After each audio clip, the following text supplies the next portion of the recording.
അസ്സലാമു അലൈക്കും വറഹ്മത്തുള്ളാഹി. മടവൂർ കാഫിലയുടെ പുതിയൊരു എപ്പിസോഡിലേക്ക് എല്ലാവർക്കും ഒരിക്കൽ കൂടി സ്വാഗതം. അൽഹംദുലില്ലാഹ്, ഇന്ന് ഞങ്ങളുള്ളത് എറണാകുളം പെരുമ്പാവൂരാണ്.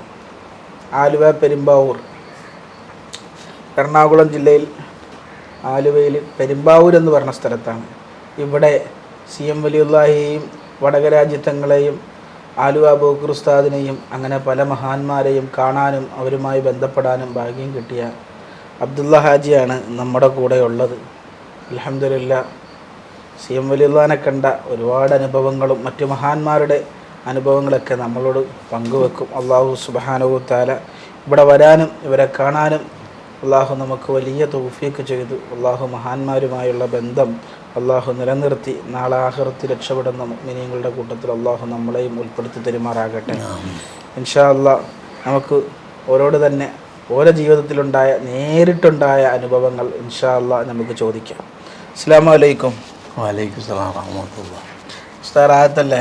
റാഹത്തന്നെ. നിങ്ങൾ മഹാനായ CM വലിയുള്ളാഹിയുമായി സഹുനായുമായി ബന്ധപ്പെടാനുണ്ടായ കാരണം എങ്ങനെയായിരുന്നു? കാരണം ഇങ്ങനെ കോഴിക്കോട് ഉണ്ടെന്ന് പറഞ്ഞ്, കോഴിക്കോട് ഇങ്ങനെ അള്ളാൻ്റെ ഒലി ഉണ്ടെന്ന് പറഞ്ഞ് കേട്ടപ്പോൾ ആഗ്രഹം തോന്നി, പോകണമെന്ന് തോന്നി. അപ്പോൾ ഷെയ്ഖുനെ പരിചയപ്പെടുത്തി തരുന്ന ആരാന്ന് ഓർമ്മയുണ്ടോ? ഇല്ല, അതില്ല, അത് പരിചയപ്പെടുത്തണ്ട. അന്ന് അവിടെ പോയാൽ വീട്ടിൽ ക്യൂ നിൽക്കും, ആ ക്യൂവിൽ നിൽക്കണം. അങ്ങനെ നമ്മളോട് ഓരോരുത്തരെടുത്ത് അങ്ങോട്ട് എത്തിക്കും. അപ്പം ചോദിക്കും, അപ്പം സംസാരിച്ച് കഴിഞ്ഞാൽ പോരാ. അങ്ങനെ ആരോട് നിന്ന് വന്നാലും അങ്ങനെ തന്നെ. ഇത്രയോ ദൂരെ നിന്ന് പിറ്റേന്ന് തലേന്ന് വന്ന് റൂമെടുത്ത് കൂടല അവിടെ, കാരണം ഒന്ന് കാണാൻ വേണ്ടിയിട്ട്. അതിന് മൊത്തം തിരക്കായിരിക്കും. മൂപ്പൻ്റെ വീട്ടിലായിരുന്നു? മൂപ്പൻ്റെ വീട്ടിൽ അത്ര തിരക്കാണ്. മൂപ്പൻ്റെ വീട്ടിൽ സ്ഥിരം നിൽക്കുന്നതിന് മുന്നേ ഓരോ വീട്ടുകളിലും പോയിരുന്നു. ഒരു സർക്കിറ്റ് ഉണ്ടായിരുന്നു പല സ്ഥലത്തും. അതായത് വയനാട്ടിൽ 4-ാം വളവുണ്ട്. 4-ാം വളവിൽ കുറേ മക്കുപറയുണ്ട്. അത് CM വലിയുള്ളതാണ് വെളിവാക്കിയത്. അതെ, മഹാന്മാരെ അറിയില്ല, അങ്ങനെയാണല്ലോ, നമ്മളെപ്പോലെ അല്ലല്ലോ. അതാണ് CM വലിയ മൂത്രമൊഴിക്കാനിരുന്ന്. അപ്പോൾ അവർ ചോദിച്ചിട്ടുണ്ടാവും, അതല്ലേ നമ്മൾ മനസ്സിലാക്കണ്ടേ. അപ്പോൾ ചോദിച്ചിട്ടുണ്ട്, എൻ്റെ മറ്റേ മൂത്രമൊഴിക്കണമെന്ന് ചോദിക്കും. അപ്പോൾ അവിടെ നിന്ന് മാറി വേറെ സ്ഥലത്ത് ചെന്ന്. അങ്ങനെ ആളെന്നെ എത്രയോ എണ്ണം അന്ന് പറഞ്ഞ്, ഇപ്പോൾ എനിക്ക് ഓർമ്മയില്ല. അന്ന് തൊട്ടാണ് അവിടെ മൗലൂദ് വെച്ചത്. CM വലിയാണ് മൗലൂദ് വെച്ചത്. അന്ന് തൊട്ട് പിന്നെ അവിടെ ആണ്ടിന് മൗലൂദ് വയ്ക്കുന്നുണ്ട്. 4-ാം വളവിലല്ലേ? അപ്പോൾ 4-ാം വളവിൽ അവിടെ ഒരു ചെറിയ പള്ളി ഉണ്ടായിരുന്നു. പിന്നെ അതൊക്കെ കഴിഞ്ഞിട്ടാണ് കോഴിക്കോട് സ്ഥിരം കിടപ്പായത്. അപ്പോഴാണ് ആളുകൾ ദൂരെ നിന്നൊക്കെ വരുന്ന ക്യൂ ആയിട്ട് നിന്ന്. പിന്നെ ആലുവ മാടാനും ഉപ്പാപ്പാടെ അടുത്ത് ഒരു കൊല്ലം ഉണ്ടായിരുന്ന, അത് നേരിട്ട് അനുഭവമല്ല, ഞാൻ പറഞ്ഞു കേട്ടിട്ടുള്ളതാണ്. ആലുവ മാടാനും ഉസ്താദിന്റെ അടുത്ത് വരുമ്പോൾ കണ്ടിട്ടില്ല. ആരെ കണ്ടിട്ടില്ല? CM കണ്ടിട്ടില്ല. അല്ല, കണ്ടിട്ടുണ്ട്. ഇവിടെ വന്ന് അവർ തമ്മിൽ കൂടെ നടക്കുന്നത് ഞാൻ കണ്ടിട്ടില്ല. ഞാനൊന്ന് കോഴിക്കോട്ടെ ജോലി. കോഴിക്കോടുണ്ടായിരുന്നു. അപ്പോൾ ഞാൻ കണ്ടിട്ടില്ല. അപ്പോൾ അങ്ങനെ ഒരു കൊല്ലം ഉണ്ടായിരുന്നു. ഒരു കൊല്ലം കഴിഞ്ഞിട്ടാണ് പോയത്. അപ്പോൾ ആലുവയിൽ നിന്ന് ഒരാൾ എവിടെ നിന്ന് വരണേന്ന് വെച്ചാൽ, ആലുവ എന്ന് പറഞ്ഞ പ്രത്യേകത അതിതാണ് സംഭവം. ഇവിടെ വന്ന് കുറേ കാലം ഉണ്ടായില്ലേ. അപ്പോൾ ഞാൻ അവിടെ ചെന്നപ്പോൾ ചോദിച്ചു, എവിടെ നിന്ന്? ആലുവ എന്ന്. ആലുവാൻ്റെ ഒക്കെ വിശേഷം എന്നൊക്കെ ചോദിച്ചു. അങ്ങനെയൊക്കെ ഞങ്ങൾ സംസാരിച്ചു. പിന്നെ ഞാൻ അവിടെ ചെന്ന ഈ നമ്മൾ മഹാൻ ഉള്ള കാലത്ത് പറഞ്ഞിട്ടുണ്ട്, എത്രയോ ആളിവിടെ വന്നിട്ടുണ്ട്. മക്കളെ കെട്ടിക്കണം, ദുബായി പോകണം, അമേരിക്കയിൽ പോകണം, ഈമാനിന് വേണ്ടി ആവശ്യപ്പെട്ടവരാരുമില്ല. അള്ളാഹിൻ്റെ ഔലിയാക്കന്മാരുടെ അടുത്ത് പോകുമ്പോൾ നമ്മൾ ദുനിയാവിന് വേണ്ടിയിട്ട് ആവശ്യപ്പെടരുത് ഒരാളോട്. അത് അള്ളാഹ് ഏറ്റ കാര്യം. അവരോട് നിങ്ങൾ പറഞ്ഞ വാക്ക് ഈമാൻ സലാമത്താവണം, അത് ആവശ്യപ്പെടും. അപ്പോൾ അവർ ചിരിക്കും. അതാണ് ഔലിയാക്കന്മാരുടെ അടുത്ത് അലവക്കന്മാരായിട്ട് ബന്ധപ്പെട്ടു. അപ്പോൾ മടവൂർ ഇത്രയും ജനം ഇവിടെ വന്ന് പറഞ്ഞിട്ട് ഒരാൾ എന്നോട് ഒരു കാര്യം ഈമാനെ പറ്റി പറഞ്ഞിട്ടില്ല. മടവൂരിനൊക്കെ ഇത്ര വിഷമപ്പുണ്ട്. അപ്പം അങ്ങനെ ആയ സമയത്താണ് ഞങ്ങളൊക്കെ പോവും. ഞാൻ താഴെ നിന്നിട്ട് സലാം ചൊല്ലും, മുകളിലായിരുന്നു, മടങ്ങിപ്പോരും. പിന്നെ എന്തെങ്കിലും അത്യാവശ്യം ഉണ്ടെങ്കിൽ ഒന്ന് കയറുകയുള്ളൂ. നമുക്കൊന്നും നിൽക്കേണ്ട കാര്യം, ഒന്നും പറയേണ്ട ഒരു കാര്യമില്ല. ഒന്ന് ചെന്ന് അവിടെ ചെന്ന് സലാം ചൊല്ലി മടങ്ങിപ്പോരും. അപ്പോൾ അവിടെ ക്യൂ ആയിരിക്കും, ആണും പെണ്ണും ഒരുപാട് ക്യൂ ആയിരിക്കും.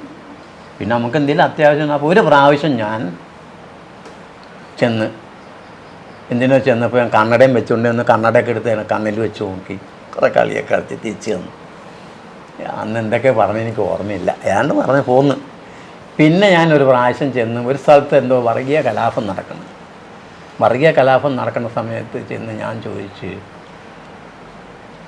അന്ന് ഞാൻ കുറച്ച് ചൂടിലാണ്, ഞാനൊരു വകുപ്പിലും കുറച്ചൊക്കെ ചൂടായതാണ്. അപ്പോൾ ഞാൻ ചെന്ന് ചോദിച്ചു, ഇന്ന സ്ഥലത്ത് കുഴപ്പം നടക്കണം, എന്താ എന്നെ അമർച്ച ചെയ്യാത്തതെന്ന് ചോദിച്ചു. എൻ്റെ ചോദ്യം അതാ. അപ്പോൾ അങ്ങനെയാണ് ഞാൻ ഇന്ന സ്ഥലത്ത് കുഴപ്പം നടപ്പുണ്ട്, എന്താ അതിന് ഇത് പരിഹാരം കാണാത്ത. അപ്പോൾ അപ്പോഴാണ് എന്നോട് പറഞ്ഞത്, 6ാമത്തെ തട്ടിൽ കാഫർ, മോനെ ശ്രദ്ധിച്ചോ, CML പറഞ്ഞതാ, എന്നോട് പറഞ്ഞതാ, കേട്ട് പറഞ്ഞതല്ല. 6ാമത്തെ തട്ടിൽ കാഫർ, 7ാമത്തെ തട്ടിൽ ജമാഅത്ത് മുജാഹിദ്, ആരെ പേടിക്കേണ്ടതെന്ന് തിരിച്ച് CM എന്നോട് ചോദിച്ചു. എൻ്റെ പൊന്നബീബ്, എൻ്റെ നാക്കാണ്ട് ഇറങ്ങിപ്പോയി. 6ാമത്തെ തട്ടിൽ കാഫർ, നോമ്പ് നിസ്കാരം താടിയും തല്ലേക്കെട്ടുള്ളതും കിടക്കുന്ന 7ാമത്തെ തട്ടിൽ കാഫറിൻ്റെ അടിയിൽ ആര്? ജമാഅത്ത് മുജാഹിദ്. മനസ്സിലായ? സുന്നത്ത് ജമാഅത്തിൻ്റെ എത്ര പണ്ട് മൊയ്ലിയന്മാരിങ്ങളൊക്കെ പറഞ്ഞ ആരും കേൾക്കൂ? ഈ ഭൂമിയിലുള്ള മൊയ്ലിയന്മാർ പറയുന്നത് ജമാഅത്തിനെ കൊണ്ട് പെണ്ണ് കെട്ടിപ്പിക്കല്ല, മുജാഹിദിനെ കൊണ്ട് കെട്ടിപ്പിക്കല്ലേ, മുജാഹിദിനെ എന്നെ കൊടുക്കുകയുള്ളൂ. എൻ്റെ അടുത്ത് എൻ്റെ മോളെ കല്യാണത്തിന് ഒരാൾ വന്നു, ജമാഅത്താണെന്ന് പറഞ്ഞു. അതേ മുജാഹിദ്, ഏതോ ശൈത്താൻ്റെ വർത്താനം പറഞ്ഞു. അപ്പോൾ പറഞ്ഞ്, ആ കേട്ടോട്ടെ, ഇതൊക്കെ എല്ലാവരും അറിയണം, ഇത് ഞങ്ങൾ ഒളിച്ചു വെക്കേണ്ട കാര്യമൊന്നുമില്ല, അവരാരും റേഷനല്ല ഞാൻ ചിലവാക്കണേ, ഞാൻ അള്ളാൻ്റെ വകുപ്പാണ്. ഞാൻ അള്ളേന്ന് എന്നെ നോക്കണേ. അപ്പോൾ അയാൾ ജമാഅത്ത് മുജാഹിദ് ഏതാണ്ട് പറഞ്ഞപ്പോൾ ഞാൻ പറഞ്ഞു, എൻ്റെ മോളേം തരില്ല. എന്താണെന്ന് ചോദിച്ചു. ജമാഅത്ത് മുജാഹിദിനെ കൊണ്ട് കെട്ടിക്കണം. അപ്പോൾ അവൻ ഏതാണ്ട് പറഞ്ഞപ്പോൾ ഞാൻ പറഞ്ഞു, നീ ഒരു സ്റ്റേജ് കെട്ട്, ഞാൻ അങ്ങോട്ട് വരാം, നീ എൻ്റെ മോളുടെ കാര്യത്തിന് വന്നാൽ വീട്ടിൽ നിന്ന് ഇറങ്ങടാന്ന് പറഞ്ഞു. വീട്ടിൽ നിന്ന് ഇറങ്ങടാ, എൻ്റെ മോളെ കെട്ടിക്കൂല്ല, ഇറങ്ങിക്കോ നീ, പിന്നെ സംസാരിക്കണോ, സ്റ്റേജ് വെക്കുക, അവിടെ വരാമെന്ന് പറഞ്ഞു. അങ്ങനെ തന്നെ. അപ്പോൾ അതൊക്കെയാണ് സ്ഥിതി. പിന്നെന്താ, ഞാൻ പറയുമ്പോൾ ഇതായി പോവും. എന്താണ് എന്തപ്പോൾ പറഞ്ഞത്? അങ്ങനെ ശൈഖുനാനെ കാണാൻ പോയിട്ട് ഇങ്ങനെ പറഞ്ഞ് ഞങ്ങൾ തമ്മിൽ പിരിഞ്ഞു പോകുന്നു. അന്ന് തൊട്ട് എൻ്റെ മനസ്സിൽ ഈ ഒരു ബർക്കത്തിനെ കാണുമ്പോൾ റബ്ബുൽ തമ്പുരാൻ എനിക്ക് ഞാൻ നിലവിളിക്കില്ല. കാരണം ഇതല്ലേ ഗതി. എന്താണ് ഈ നോമ്പും നിസ്കാരം താടിയും തലയൊക്കെ ഇട്ടുകൊണ്ടും കാര്യം? അള്ളാഹു നീ ഇലായത്ത് കൊടുക്കുന്ന പറയില്ല. അല്ലാതെ നമുക്ക് പറ്റുമോ? നമുക്കതാ പറ്റുള്ളൂ. നമ്മളവനെ നശിപ്പിക്കാൻ പറയാൻ പറ്റില്ല. അവന് ഇലായത്ത് കൊടുക്കാനുള്ള അവനോട് ആവശ്യം. അള്ളാഹുവിൻ്റെ മടവൂരെന്നല്ല മോനെ, ആലം ദുനിയാവിലെ ഔലിയാക്കന്മാർ അള്ളാഹുവിനോട് ഇന്ന് ഭൂമി ലോകത്ത് മണൽത്തരി എത്രയെന്ന് ചോദിച്ചാൽ അള്ളാഹ് പറഞ്ഞു കൊടുക്കും. എണ്ണം കറക്റ്റ് പറഞ്ഞു. ഒരു സെക്കൻഡിൽ കടലിലെ എത്ര അടിക്കുന്നത് അള്ളാഹു എന്ത് ആവശ്യപ്പെടുന്നു? എന്താ അള്ളാഹ് പറഞ്ഞത്? ഞാൻ കയ്യാവും കാലാവും. നിങ്ങൾ മൊയ്ലിയാരല്ലേ? ഞാൻ കയ്യാവും കാലാവും എന്നാ അള്ളാഹ് പറഞ്ഞത്. ഔലിയാക്കന്മാർ എന്താവശ്യപ്പെടുന്നു അത് അള്ളാഹ് നിറവേറ്റി കൊടുക്കും.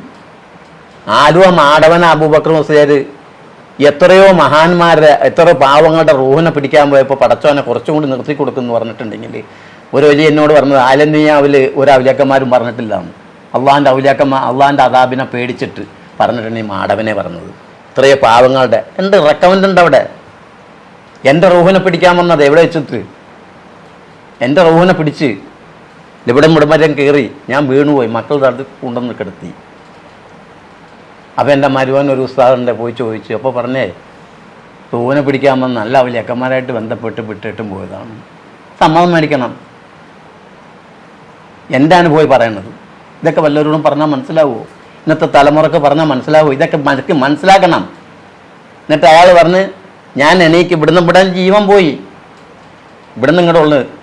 അയാൾ എന്താ പറഞ്ഞതെന്ന് വെച്ചാൽ അയാൾ പറഞ്ഞ് മുന്നോട്ട് പോവുകയും ചെയ്യും, ചിലപ്പോൾ അസ്തമിക്കുകയും ചെയ്യും, ആളെ ശ്രദ്ധിച്ചോളാൻ പറഞ്ഞു. ഞാൻ ഇന്ന് എണീറ്റ് നടക്കണേ. അതൊരു വഴിയാണ്. എനിക്ക് പിന്നീട് മനസ്സിലായി ഇന്ന ആളാണ്.